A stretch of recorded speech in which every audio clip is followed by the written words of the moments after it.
This is Andy Purewal for Boxing Social in association with Betfred, and I am delighted to be joined by Andrew Moloney over Zoom. Andrew, how are you doing? How's life? Yeah, I'm going great, mate.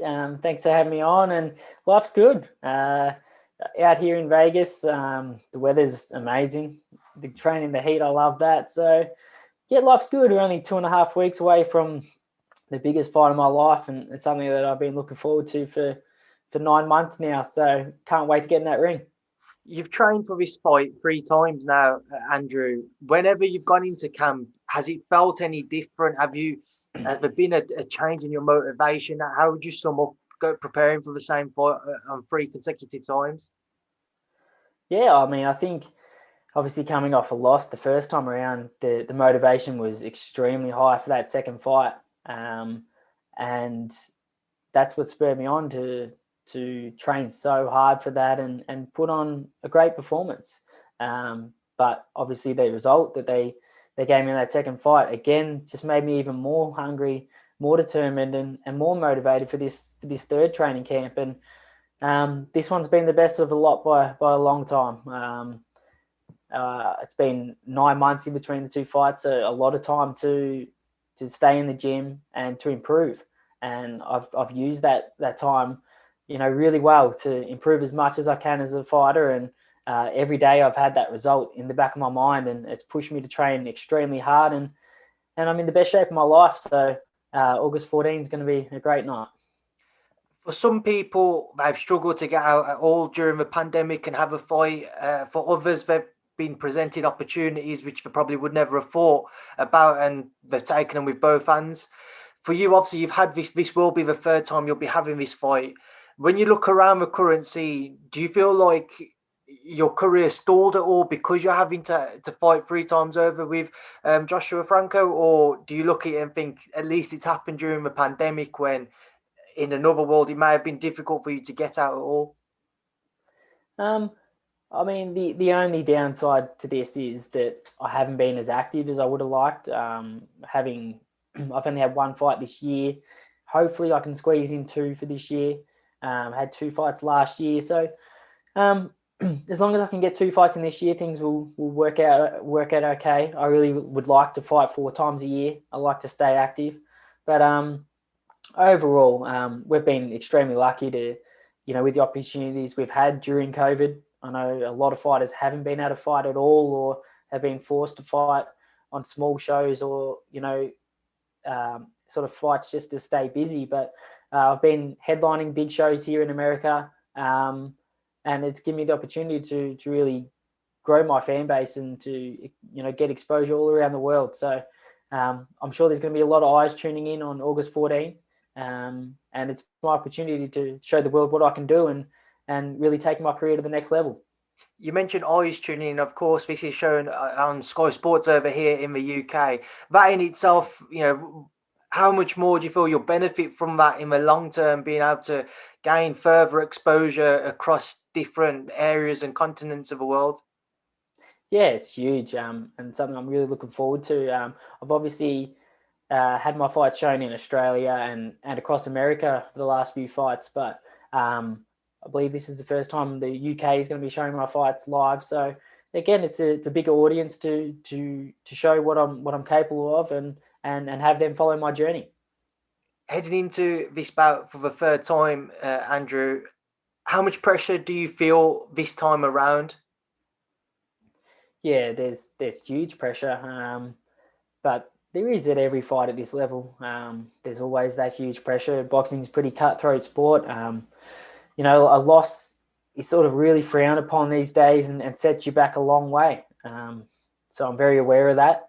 And I'm also very aware that I should have won that second fight if the decision was given correctly. And I don't want to have that to look back on and be bitter about for the rest of my life. So the only way to put that to bed is to win this third fight, and then I can leave that in the past and move forward with my career. How difficult was what happened in the second fight for you to kind of get over, Andrew? And also, how long did it take to do so? Oh, I'm still not over it. It's been extremely difficult, and yeah, there just hasn't been a day in the last 9 months that I haven't thought about that decision. But I believe it's also been a blessing because it's pushed me and motivated me every day to train extremely hard and to make sure that I win this fight on August 14 and come home with my world title and put what happened in that second fight to bed. And I believe it's going to be a blessing in disguise. I believe everything happens for a reason, and I'm going to shine on August 14, and and then it's onwards and upwards from there. Talking about August 14th a little bit more now, then Andrew, when the pair of you are in the ring, how much different will this fight be compared to the first fight, and how long the second fight had lasted? Yeah, I think it's going to be a different fight again. I think he's going to be more determined this time around. I think he was overlooking me a little bit in that second fight, thinking he was just going to walk through me. But I was extremely determined in that fight, and he quickly realised that. Um, and then, even though he's going to be more determined this time around, I'm even more determined once again. So I believe we're going to have two very hungry fighters in the ring, and the better man will win on the night, and I believe that will be me. Where would a victory take you, Andrew? Where do you think is your next steps towards kind of the rest of your career? Yeah, I mean, it's not something I've really thought about of sort of what's next. I'm not looking past Franco at all. But there's no doubt that a big win here on August 14, opens the door to some huge fights in the future. The super flyweight division is a stacked division with, some really big names and some fights that I really want to be a part of. So it's a must win on August 14. I mean, right, like you said there, the super flyweight division is stacked with, you've got the title holders like Estrada and Carjas, Ioka, and then still people like Chocolatito, Quadras, amongst others. Just kind of, how excited are you to have potentially the opportunity beyond this to share the rings with some of them, and someone like Chocolatito, for example? Yeah, absolutely. Again, not looking past Franco, but those guys that you mentioned, they're all dream fights for me. And legacy fights, win over any of those guys does huge things for my career, and really, in terms of Australian boxing, will be one of the biggest wins by an Australian, and that's something that's important to me, is to leave a big legacy in Australian boxing. That's just a word as well on your brother. How's he doing? Yeah, he's doing great. He's got a huge fight again on the same night. It's the first time in quite a while that we've fought on the same night. So he's taking on Joshua Greer, and that's a great fight for him, and a fight we're very confident he's going to win and really make a statement in that division, and put himself right back in line to fight for world title again very soon. And I think it's going to be a great night for our team and our family. Two huge wins on that night is going to be, make all the sacrifices that we've been through the last sort of 18 months all worthwhile. I mean, if a pair of you were to win, you're in Las Vegas. Have you thought about the celebrations?